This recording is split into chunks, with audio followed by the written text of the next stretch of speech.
Excuse me. Yes. আরে কি আজব, আপনি আমাকে চড় মারছেন কেন? আরে আপনার সমস্যাটা কি? আপনি আমার গায়ে হাত তুলতেছেন কেন?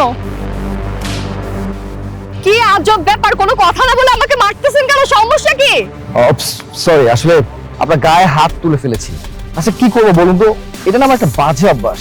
আচ্ছা এটা তো একটা সমাধান করা উচিত, যেহেতু আমি আপনার গায়ে হাত তুলেছি, তাই না? এই নিন, এখানে কিছু টাকা আছে, আশা করছি এই যে এটা এগুলো রাখুন। এই টাকা দিয়ে আপনার গায়ে যে হাতটা আমি তুলেছি এটা ইকুয়াল হয়ে গেছে। মানে আমি না বুঝতে পারলাম না, আপনি আমাকে চড় দিলেন তার বিনিময়ে এতগুলো টাকা দিতেছেন?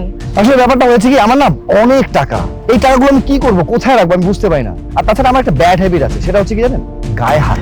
হোক সে ছেলে হোক সে মেয়ে, তার গায়ে হাত তুললে না আমি খুব একটা প্রশান্তি পাই, যার কারণে আমি আপনার গায়ে হাত তুলেছি, আর এই টাকাগুলো তার বিনিময়ে আপনাকে দিয়ে দিয়েছি। না না ঠিক আছে, আমি আপনার উপর একটু রাগ করি নেই।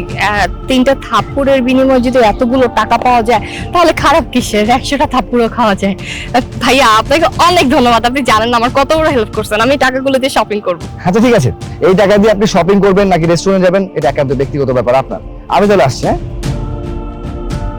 যাক ভালো হয়েছে, এতগুলো টাকা পাইছে, আমি তো ইচ্ছা মতো শপিং করব। আরে আমার টাকা!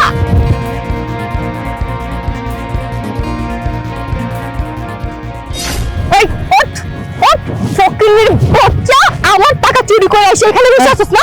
এই ছাড় আমার টাকা, ছাড় ছাড় বলতেছি। ছাড়ুন। ভাইয়া আপনি আসলে অনেক ভালো হয়েছে, দেখেন এই চোরের বাচ্চা চোরটা আমার কাছ থেকে টাকাগুলো চুরি করে নিয়ে আসছে, আপনি আমাকে চোরের বিনিময়ে টাকাগুলো দিচ্ছেন না? দেখুন আপনার কোথাও ভুল হচ্ছে, এই টাকাগুলো আপনার জন্য না, এই টাকাগুলো ওনার জন্য। মানে? মানে আপনি বুঝতে পারছেন না? তাহলে শুনুন।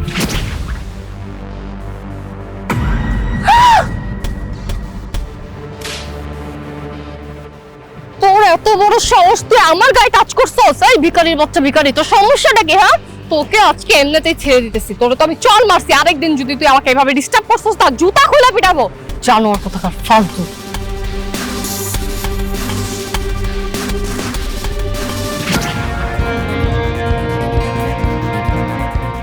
আপনি একবার ভেবে দেখুন তো, আপনাকে যেই কিনা আমি 3টা চড় মারলাম, তার বিনিময়ে আপনি এই টাকাগুলো আপনার করে নিলেন, মানে আমার কাছ থেকে আপনি নিয়ে নিলেন। আপনি একটা বারের জন্য আমাকে এটা জিজ্ঞেস করলেন না যে কেন আমি আপনাকে চড় মারছি। যেই কিনা আপনার টাকা দেখলেন অমনি আপনার লোভের মধ্যে পড়ে আপনি আপনার সেলফ রেসপেক্ট ভুলে গিয়ে টাকার বিনিময়ে চড় খেলেন। তাহলে কতটা নির্লজ্জ, কতটা বেহায়া হলে আপনি এই ধরনের কাজ করতে পারেন। অথচ কিছুক্ষণ আগেই এই ভিখারি আপনার পায়ে ধরে পর্যন্ত আপনাকে রিকোয়েস্ট করেছিল কিছু টাকা দেওয়ার জন্য, কিন্তু আপনি তাকে দেননি। আপনি একটা বারের জন্য এটা ভেবে দেখেননি যে রাস্তায় বসে থাকা যে ভিখারিটা আপনার কাছে টাকা চেয়েছে নিশ্চয়ই তার টাকার প্রয়োজন ছিল, কিন্তু আপনি চাইলেই তাকে টাকা দিতে পারতেন। আপনি যাকে টাকা দেননি উল্টো তার সাথে মিসবিহেভ করছেন। তাই আপনার সাথে আমিও না এই মাইন্ড গেমটা খেলেছি, যাতে করে আপনি রিয়েলাইজ করতে পারেন যে টাকার মর্মটা কি। যখনই কিনা একজন পাগল আপনার টাকাগুলো ছিনতাই করে নিয়ে চলে গেল, আপনার কাছে অনেক খারাপ লাগলো। আপনি আপনার টাকা বলে সেগুলোকে পেতে চেয়েছেন, কিন্তু আপনি যখন তার সাথে মিসবিহেভ করেছেন, তার টাকার প্রয়োজন ছিল, তার সাথে আপনি খারাপ ব্যবহার করেছেন, তখন একটা বারের জন্য মনে হয়নি যে হ্যাঁ তারও কিছু টাকার প্রয়োজন ছিল? আর এই সমস্ত কিছু আমি নাটক করেছিলাম। আর একটা কথা বলছি, এই টাকাগুলো না আপনার জন্য না, আজকে এখন থেকে এই টাকার মালিক ও। কিন্তু ভাইয়া আপনি এগুলো কি বলতেছেন? আপনি তো আমাকে চড় মারছেন, তাহলে টাকাগুলো আমাকে দিবেন না? দেখুন আপনি দয়া করে আর একটা কথা বলবেন না, আপনার মতো লোভী মেয়েকে আমি কখনোই এই টাকাগুলো দিব না। আমার যদি এই টাকাগুলো দেওয়ার হয় তাহলে তাকেই দেবো। আপনি এখন এই মুহূর্তে আমার চোখের সামনে বেরিয়ে যান, জান বুঝি। ভাই আজকে থেকে এই টাকাগুলো তোমার, নাও। এই টাকা দিয়ে তুমি তোমার লাইফটাকে ভালো মতো সাজিয়ে নিও, আর কোনো কিছু যদি কখনো প্রয়োজন পড়ে আমাকে বলবে, ঠিক আছে?